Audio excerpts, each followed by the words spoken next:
आज आपण बनवूयात वालाचं बिरडं, जे बनवायला एकदमच सोपं आहे.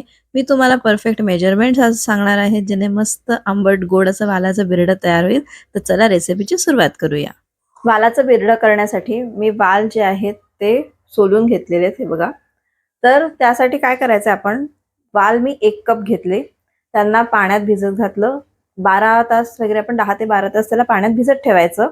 त्यानंतर ते उपसायचे आणि मग त्याला फडक्यात बांधून ठेवायचं. फडक्यात सुद्धा आपल्याला असेच 10-12 तास त्यांना बांधून ठेवायचे. त्याला छान मोड येतात. मग त्याला परत आपण एका पाण्यात थोडंसं ठेवायचं, म्हणजे 1-1.5 तास, जास्ती नाही लागत. मग पाण्यात त्याला भिजत ठेवायचे आणि मग सोलायचे, की आपल्याला छान असे वाल मिळतात. हे कडवे वाल आपण वापरतोय. ह्या रेसिपीसाठी आपल्याला कडवे वालच वापरायचे आहेत आणि जेवढे चांगले वाल असतात ना, तेवढी आपली रेसिपी छान होते. तर चला आता आपण बिरडं करूयात. बिरडं करण्यासाठी आपण एक वाटण बनवणार आहोत. तर त्यासाठी मी घेतले जिरे 1 टीस्पून, तसंच घेतल्यात मी लसणाच्या 3 पाकळ्या घेतल्यात मी इकडे. त्याच्यानंतर कांदा मी मीडियम साईजचा घेऊन त्याच्यातला अर्धाच कांदा घेतलाय आणि आलं छोटासा तुकडा जो असतो तो मी आल्याचा इकडे घेतलेला आहे. आता ह्या सगळ्या गोष्टी ज्या आहेत आपल्याला मस्तपैकी वाटून घ्यायच्या आहेत. वाटताना आपण पाण्याचा वापर करणार आहोत आणि एकदम छान स्मूथ पेस्ट ह्याची बनवणार आहोत. तर हे बघा, आपलं वाटण जे आहे ते तयार झालेलं आहे. ह्याचा ना मस्त फ्लेवर येतो, त्यामुळे हे वाटण करून आता मी बाजूला ठेवते. मग आपण बिरडं बनवू. आपण हे जे कांद्याचं वाटण केलं त्याच्यामध्ये आपण जिरे वापरले, तर बऱ्याच वेळा असं होतं की जिरे जे आहेत ना ते वाटले जात नाहीत. मग काय करायचं, कारण आपली क्वांटिटी जी आहे ती कमी आहे ना, मग काय करायचं, तुम्हाला वाटलंच तर थोडासा कांदा वाढवायचा, म्हणजे पाव. आपण अर्धा कांदा त्याच्यात ऑलरेडी घातलेला होता. पाव कांदा तुम्ही थोडा वाढवू शकता आणि वाटण करू शकता, किंवा त्याच्यामध्ये जिरे घालायचेच नाहीत वाटताना. आलं, लसूण आणि कांदा तुम्ही वाटून घ्या आणि जिरे जे आहेत ना, म्हणजे जिऱ्याची जी पूड आहे ती आपण पुढे वापरायची. कशी ती मी तुम्हाला दाखवतेय. तर जिऱ्याची पूड जी आहे ना, ती आपल्याला अर्धा चमचा वापरायची आहे आणि कुठे वापरायची ती मी तुम्हाला आता रेसिपी करता करता सांगेन.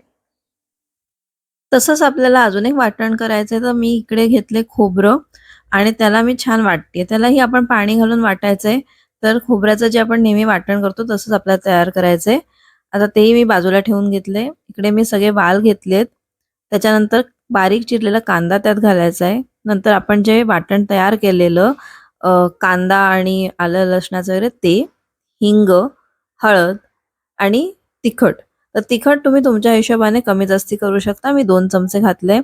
चवीनुसार मीठ घालायचं ह्याच्यामध्ये. थोडेसे कढीपत्ते, जास्ती नाहीत, 5-6 घातले तरी बास आहे. आणि एक हिरवी मिरची किंवा मोठी मिरची असेल तर त्याचे छोटे-छोटे 2 तुकडेच आपल्याला घालायचे, जास्ती नाही. 2 टेबलस्पून तेल घातले मी ह्याच्यामध्ये आणि आता ह्या सगळ्या गोष्टी आहेत ना आपल्याला मस्तपैकी मिक्स करून घ्यायच्या आहेत. तर हे जेव्हा आपण करतो ना, म्हणजे ही जी प्रोसेस आहे, ही पद्धत जी आहे आपली करण्याची, त्याला म्हणतात भरून केलेलं बिरडं. त्यामुळे हे असं सगळ्या गोष्टी ज्या आहेत आपल्याला एकत्र करायच्या आहेत आणि मग आपण त्याला गॅसवर ठेवून गरम करणार आहोत. म्हणजे ह्याला ना आपण काही फोडणी नाही देणार आहोत. फोडणी न देता आपण हे बिरडं करणार आहोत आणि हे फारच सुंदर होतं. म्हणजे आत्ताच ना माझ्या किचनमध्ये मस्त असा वास सुटलेला आहे. कारण त्याचा जो मसाला असतो ना, तो जेव्हा आपण परततो असा बिरड्यावर घालून, तर त्याचे एक मस्त एकदम सुगंध येतो. त्यामुळे आता हे आपण परतून घेऊयात. तर त्याच्यामध्ये आता इकडे एक इम्पॉर्टंट टिप मी तुम्हाला सांगते, की कुठलीही गोष्ट ना आपण जेव्हा सवताळतो ना, तेव्हा ती छान होते. ही मला माझ्या आईने टिप सांगितली आहे. तर पाणी घालायच्या आधी मी 10 मिनिटं ह्याला छान सवताळलं आणि मग आता मी थोडंसं त्याच्यामध्ये पाणी घातले. तर हे तुम्ही नक्की लक्षात ठेवा, की आपल्याला जेव्हा गोष्ट कुठली सवतायची असते ना, तेव्हा तिला न पाणी घालता असंच 5 ते 10 मिनिटं सवतायचं. मी ज्या-ज्या रेसिपीमध्ये गरज आहे ना, तेव्हा मी तुम्हाला रेसिपीजमध्ये सांगत जाईन, की इथे तुम्ही न पाणी घालता सवताळा. तसंच बिरढ्याला सुद्धा आपण छानपैकी 10 मिनिटं सवताळलं, मग थोडंसं पाणी घातलं, मग त्याच्यावर आपण ताटली ठेवून परत वरती पाणी ठेवणार आहोत आणि बिरढं आपल्याला शिजवून घ्यायचंय. आता हे पाणी जे आहे वरचं गरम झालेलं आहे ना, तेच मी आतमध्ये असं ढकलून देणार. म्हणजे आपल्या बिरड्यामध्ये आपल्याला पाणी जे आहे ते वेगळं गरम करून घालायची गरज नाही. तर असं हे बघा, आता मी ह्याला परत एकदा चांगलं असं मिक्स करते, म्हणजे बघून घ्यायचं की पाणी कमी तर नाही ना, बिरडं खाली लागणार तर नाही ना, हे बघून घ्यायचं. आणि मग त्याच्यानंतर परत त्याच्यावर ताटली ठेवून त्याच्यावर पाणी ठेवून ह्याला छान शिजवून घ्यायचं. वाल जे आहेत ते शिजायला थोडासा वेळ लागू शकतो, पण वाल आपल्याला व्यवस्थित शिजवून घ्यायचे आहेत आणि मगच आपण पुढच्या गोष्टी घालणार आहोत. का ते मी तुम्हाला पुढे सांगेनच व्हिडिओमध्ये. तर हे बघा, मी परत एकदा वरचं पाणी जे आहे ते आतमध्ये ढकललं.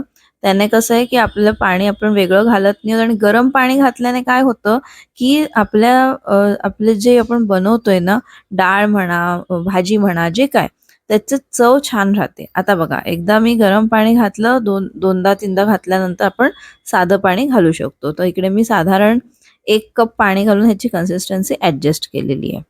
त्यामुळे कधीही जेव्हा आपण पहिले स्टार्टिंगला पाणी घालतो ना, तेव्हा एकदम थंड पाणी नाही घालायचं.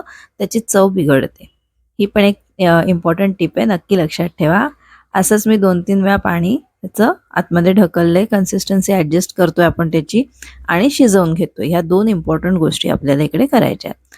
आता तुम्हाला जर का बघायचं असेल, की वाल शिजले की नाहीत, तर सरळ-सरळ ह्याच्यातले 1-2 वाल काढायचे आणि टेस्ट करून बघायचे असे. मी तुम्हाला दाखवते, हे बघा.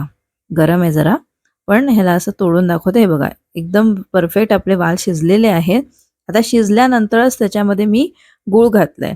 कारण काय असतं, की आपण कधीतरी गोड किंवा आंबट अशी कुठलीतरी पदार्थ जेव्हा वापरतो, तेव्हा ना आपलं कडधान्य जे असतं ना, ते मग त्याच्यानंतर शिजायला खूप वेळ घेतं किंवा ते नीट शिजत नाही. ही पण इम्पॉर्टंट टिप आहे. म्हणून वाल पहिले शिजवून घेतले, मगच गूळ घातला. गूळ घातल्यानंतर 2 मिनिटं त्याला तसंच परत शिजवून घेतलं आणि मग त्याच्यानंतर त्याच्यामध्ये आमसूल घातलं. तर आमसूल मी 2-3 घातलेत. जास्ती घालायची गरज लागत नाही. तेवढ्या आमसुलावर होईल आणि तुम्हाला जरा त्याला आमसूल घातल्यानंतर ना एक 3 ते 4 मिनिटं असंच उकळू द्यायचं. म्हणजे आमसुलातला जो रस आहे तो छान उतरला पाहिजे. आता बघा, आता आमसुलातला रस पण उतरलाय. मग मी वाटलेलं जे खोबरं होतं ना आपलं, ते ह्याच्यामध्ये घालतेय. आता खोबरं घातल्यानंतर आपल्याला फार उकळवायचं नाहीये. म्हणून आपण सगळं जे उकळवण्याचं आपल्याला जेवढं पण उकळवायचंय, जे आमसुलाचा रस निघेस्तोपर्यंत, गूळ त्याच्यामध्ये मिक्स होईस्तोपर्यंत, हे सगळ्या गोष्टी होईस्तोपर्यंत आपल्याला पहिले त्याला उकळवून घ्यायचंय आणि मगच त्याच्यामध्ये खोबरं घालायचं. तर हे पण इम्पॉर्टंट आहे, हे लक्षात ठेवा. खोबरं घातल्यावर आपण जास्ती उकळवणार नाही आहोत. आता खोबऱ्याचं पण मी मिक्सरमधनं पाणी सगळं काढून घेतलंय आणि ह्याची कन्सिस्टन्सी बघा, एकदम परफेक्ट आपण कन्सिस्टन्सीला त्याला आणलेलं आहे. आता गॅस बंद करून टाकायचा, कोथिंबीर घालायची आणि आपल्या वालाचं बिरडं तयार आहे.